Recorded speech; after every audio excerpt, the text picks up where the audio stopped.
Wir versprechen Ihnen, dass wir die Kommunisten, Marxisten, Faschisten und die linksradikalen Verbrecher, die wie Ungeziefer in unser... Jesus Christ. Let me make sure that we have the the content, sensitive content warning up or not. Do you guys have it? You see it? The tag is up? Okay, just want to make sure that the sensitivity tag is on. Okay, good. ...unserem Landleben ausrotten werden. Aber wir holen sie nicht aus den verseuchten Ländern. Ich weiß nicht, ob man sie Menschen nennen kann. In einigen Fällen sind es meiner Meinung nach keine Menschen, sondern Tiere. Sie vergiften das Blut unseres Landes. Yeah, they're poisoning the blood of this country is like a direct verbatim Hitler bar. So that's like, that was pretty crazy. Wir werden die größte Abschiebeaktion durchführen. Wenn ich nicht gewählt werde, wird es ein Blut. I mean, I think they're just saying Donald Trump's this is a Trump speech just in German, but the enemy from within, poisoning the blood of this nation, like America for Americans, those are all direct, verbatim, not paraphrased Hitler bars. So when people go, "Oh, dude, you're being hyperbolic," like, no, that's just straightforward Nazi shit. Blutbad geben. Ich bin eure Vergeltung. Ich möchte nur einen Tag lang Diktator sein. Oh no. They were expecting thousands of people at the J.D. Vance rally with Don Jr. in Pennsylvania. Only tens of people showed up. Oh no. Oh no. Thing is, Nazis committed genocide. It is kind of extreme to link a person with those guys just because your ideas are nationalist, don't you think? I hate this argument so much. I hate it so much. You're literally saying there is no reason to learn about history in order not to repeat the mistakes of the past. Someone does not have to have a goofy ass mustache and you can present the situation like as the final solution being activated for you to be like, okay, now he's Hitler. Like, what do you mean? I hate this dumbass argument, dude. You think they still weren't Nazis before they killed 6 million Jews? Like, how do you think we got there? Why do you think there is like laws and guidelines surrounding what constitutes a genocide that Israel is violating on a regular basis? But that's besides the point. The entire goal is to stop it from happening before it actually gets to that point. You know, all you're saying to me in this circumstance is like, you're basically saying, let Trump mass deport and maybe execute a couple million migrants first before you can correctly call him a Nazi or Adolf Hitler. And like, how many millions does he have to kill before you decide, okay, he is Adolf Hitler? Because, you know, not only is he quoting Hitler, but his policies are also one-to-one directly Adolf Hitler. It's not like Adolf Hitler originally started with like, we're going to kill every Jewish person. You know, he definitely wanted that for sure. But the original goals of the Nazi government was to do mass deportations as well. Like, you don't arrive at let's execute every single migrant before you arrive at they're dehumanized, they're not real humans, they're eating cats and dogs, they're doing barbaric, horrifying rapes. You kind of have to get there. You kind of have to gear the crowd up to be open to the mass execution policies. There's a reason why it's called the final solution and not the first solution. This kind of stuff is just like very, very stupid. It's just like anti-intellectual in terms of conducting yourself, in terms of like launching an argument. And it's especially funny because like I made these arguments in 2016 about Donald Trump because I thought that there was enough there in terms of his dehumanizing rhetoric towards migrants in 2016. And he has only increased the pressure, and he has only quoted Adolf Hitler more, and chatters are still going, I don't know. Radical police, radical, wee woo, you're being too radical for Twitch, informed Dan Clancy. Yeah. This interview with of a German Post, World War II hits your point exactly how violence is ratcheted and normalized. From Milton Mayer, what no one seemed to notice at a colleague of mine, philologist, was the ever-widening gap after 1933 between the government and the people. Just think how very wide this gap was to begin with here in Germany, and it became always wider. You know, it doesn't matter. You know, it doesn't make people close to their government to be told that this is a people's government, a true democracy, or to be enrolled in civilian defense, or even to vote. All this has really nothing to do with knowing one is governing. What happened here was the gradual habituation of the people, little by little, to being governed by surprise, to receiving decisions deliberated in secret, to believing that the situation was so complicated that the government had to act on information which the people could not understand, or so dangerous that even if the people could not understand it, it could not be released because of national security. And in their sense of identification with Hitler, their trust in him made it easier to widen this gap and reassured those who would otherwise have worried about it. The separation of government from the people, this widening of the gap, took place so gradually and so insensibly, each step disguised, perhaps not even intentionally, as a temporary emergency measure. I mean, this is like post 9/11 America and the normalization of like American war, no matter how bloody or how deadly. There's a direct comparison here with Israel as well and what Israel is doing currently. There's a direct comparison with like post 9/11 America and America's like attitude change. But yeah, in terms of like the way that Donald Trump talks about immigrants and how he lies about immigrants without any sort of pushback whatsoever, you know, it's legitimately terrifying. And there are still chatters in here being like, I don't know, man. You can't really call him a Nazi. Like, yeah, you can. And you should, because it's correct. A gulf had opened up between the Jewish minority and the general population. The latter, while not mobilized around strident and violent anti-Semitism, was increasingly apathetic, passive, and indifferent to the fate of the former.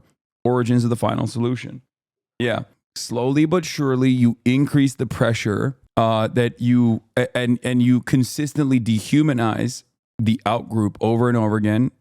And people just kind of turn a blind eye. This is why I am genuinely terrified about the liberal rhetoric surrounding the issue of immigration. With no counterbalance, with no pushback whatsoever. What about the squirrels, though? What squirrels, man? Shut the up. Oh, my God. Why are people so goddamn annoying? What is that? The one squirrel that was euthanized or some shit? I know, it's up, okay? Shut up. Yeah, they killed the squirrel. I know, it's really up. I agree. But like, time and place, dude. Fuck me, Jesus Christ. Oh my God, some of you are literally the Hawk Tua understanders in the chat. How is it any different than that shit? I have a piece of glass over here, and I don't have a piece of glass there. And I have this piece of glass here, but all we have really over here is the fake news, right?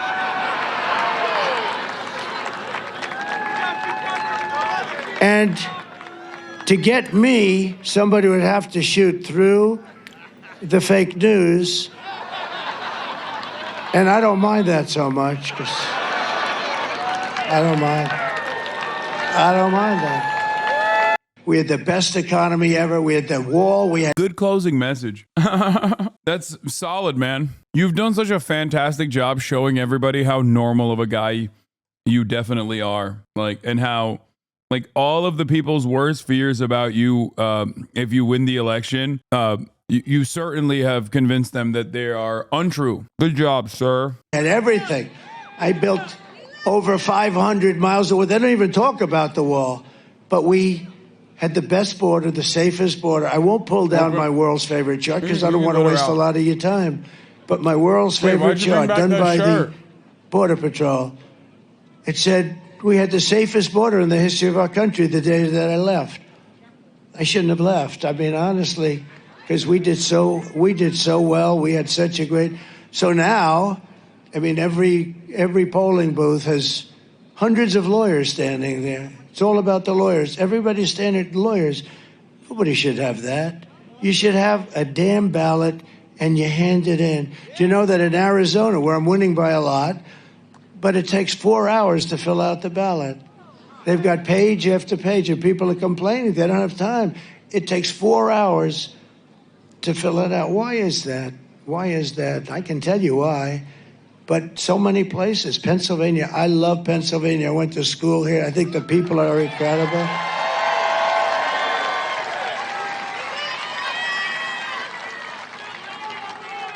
But they found, as I understand it, I mean, I don't know what's happened in the last day or so, but in Lancaster, they found 2,600 ballots, all done by the same hand. In other words, the same exact penmanship, the same. No. This is not good, man. Oh my God. This motherfucker knows he's going to lose. And the more he knows he's going to lose, the more he's beefing up the fucking election is stolen shit already. All right, buckle in.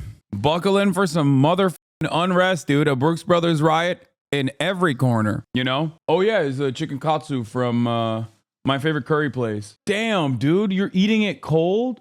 You fucking animal. There's also curry if you want to dip it in the curry. Oh, Miskip's here. You're streaming from the podcast room. Moran, you look skinny as hell, dude. What size is that shirt? God damn. Same hand, the same everything. It was all done by the same pen, the exact same pen. And then they go and they say, well. Yeah, I'm going to be honest. Like, call me libbed up, whatever. This is very dangerous rhetoric.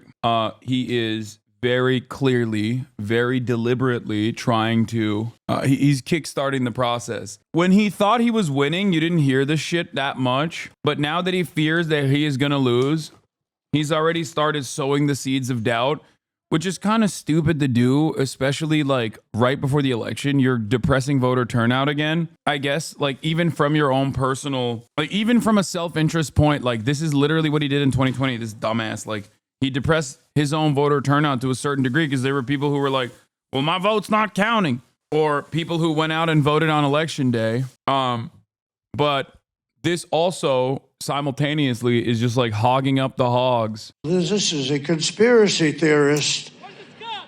Here's Hannah. Come here, Hannah. Shake my. Elections are about having better lawyers, how he views it. Trump and PA told supporters he shouldn't have left the White House in 2021 in a speech where he also repeated unfounded claims of widespread election fraud and said election is all about the lawyers. Oh, these people are such freaks. I hate this shit so much, dude. They're so unbearable. They're so unbearable with this shit. Oh my God. My dad is kind of an ex-libertarian MSNBC liberal who's trying to convince me that the state and local officials all over the country have changed the law so they won't recognize the results if Trump loses and that he can be easily able to overturn it. Wait, what? No, I don't think that's not. I work for a cybersecurity company. We're tracking a big Russian misinfo campaign on social media in Pennsylvania. The goal seems to be to prime the Republican base for a stolen election. Looks like Russia doesn't need to bother. Trump is doing it for them. Dude, the amount of people that I've heard like openly say the election was stolen in 2020 still to this day is so dire, dude. We just need education in general. Like these people are living on a separate planet. They are living in a different universe. This is not good. Wait, you're getting libbed up. January 6th was funny. Yeah, the problem isn't January 6th. January 6th was like directed towards one thing. The problem is the successful version of January 6th, which is the Brooks Brothers riot, which will happen in every state where they like physically try and stop the votes from being counted. Do you understand the issue here? Remembering during 2020, there were different parts of America screaming, count the votes and stop the votes at the same time. I do remember that, yes. Those votes with my AR-15. I present to you Trump's legal argument.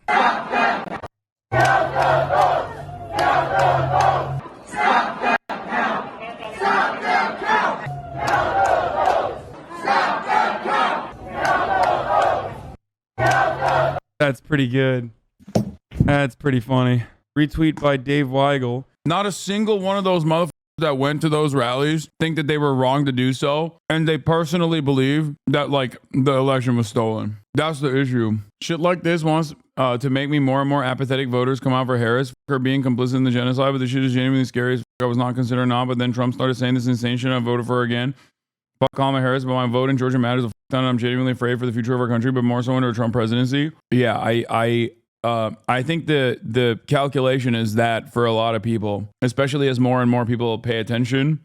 I've said this before. I'm not going to ever shit on you for voting for Kamala Harris. Like that would be ridiculous. The only thing I would ever shit on people for is if they vote for Donald Trump. And overall, I think the crisis is larger than just like what we are seeing immediately. Does that make sense? Farming the libs today, are we? No, there is no farming of the libs, dumbass. The fuck are you talking about? Like, what do you mean?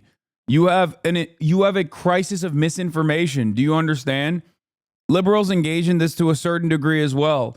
But this is like, there is nothing you can compare this to. You got an entire, like, you got tens of millions of people just straight up hallucinating a different reality. Like, what are you talking about? I don't think it's okay to say you will never talk shit to those who vote for Harris. I mean, Your vote is your vote. I understand why people do the harm reduction voting. What do you mean? I have maintained this position over and over again. I'm never going to stop. I'm never going to tell you not to vote for Kamala Harris. And I said that from the jump. There has never been a moment where I've even remotely considered the positive side of a Trump presidency. The thing I will shit on you for is if you personally come in here and you're like, I voted for Kamala Harris because I'm saving this country. I voted for Kamala Harris because she's going to stop the genocide in Gaza. Like, all that stuff is ridiculous. You're nonsense.